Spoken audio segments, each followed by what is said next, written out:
Question है why do we dream.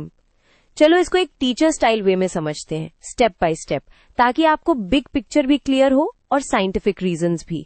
सबसे पहले ओरिएंटेशन। साइंस के पास एक सिंगल फाइनल आंसर नहीं है। ड्रीमिंग को हम एक मल्टीपर्पज ब्रेन प्रोसेस की तरह देखते हैं, जिसमें कई फंक्शंस ओवरलैप कर सकते हैं। अब इम्पोर्टेंट पॉइंट, ड्रीम्स ज्यादातर रेम स्लीप में विविड होते हैं। रेम में ब्रेन काफी एक्टिव होता है, पर बॉडी मोस्टली स्टिल रहती है, ताकि हम सपने एक्ट आउट न कर दें। ये सेटअप ड्रीमिंग को लाइकली बनाता है। एक मेजर थियरी है मेमोरी कंसोलिडेशन।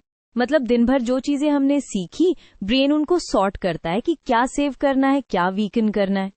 ड्रीम्स कभी कभी इसी प्रोसेसिंग का साइड इफेक्ट जैसी लगती हैं, जहां बिट्स एंड पीसेस मिक्स होके स्टोरी बन जाती है। दूसरी स्ट्रांग आइडिया है इमोशन रेगुलेशन। आपने नोटिस किया होगा स्ट्रेसफुल डेज के बाद वियर्ड या इंटेंस ड्रीम्स आते हैं। स्लीप के टाइम ब्रेन इमोशंस को प्रोसेस करता है और ड्रीम्स एक सेफ ऑफलाइन स्पेस दे सकते हैं, जहां फीलिंग्स को रीविजिट करके इंटेंसिटी को मैनेज किया जाता है। फिर आती है थ्रेट सिमुलेशन थ्योरी। इसके हिसाब से ड्रीम्स प्रैक्टिस मोड की तरह होते हैं। ब्रेन इमेजिनरी डेंजर सिनेरियोस चलाता है ताकि रियल लाइफ में रिस्पॉन्स बेटर हो। इसलिए चेजिंग, फॉलिंग या कॉन्फ्लिक्ट वाले ड्रीम्स कॉमन हो सकते हैं। क्रिएटिविटी और प्रॉब्लम सॉल्विंग एंगल भी इम्पोर्टेंट है। जब ब्रेन रिलैक्स्ड होता है तो नॉर्मली अनकनेक्टेड आइडियाज को जोड़ना इजी हो जाता है। ड्रीम्स में लॉजिक पुलिस थोड़ी वीक होती है, so new combinations pop up, कभी कभी क्रिएटिव इंसाइट्स भी मिलते हैं। एक और पर्सपेक्टिव है एक्टिवेशन सिंथेसिस।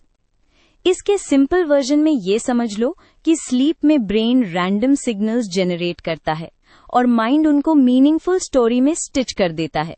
यानी कभी ड्रीम का पर्पस या मीनिंग बनाना भी हो सकता है, इवन इफ इनपुट्स रैंडम हो। अब एक कॉमन कंफ्यूजन क्लियर करते हैं। हर ड्रीम का हिडन मैसेज या एग्जैक्ट फ्यूचर प्रेडिक्शन होना जरूरी नहीं।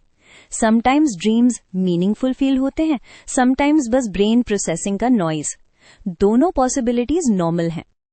टू रैप अप, हम ड्रीम इसलिए करते हैं क्योंकि स्लीप के दौरान ब्रेन लर्निंग, मेमोरी, इमोशंस और सिमुलेशन को हैंडल करता है।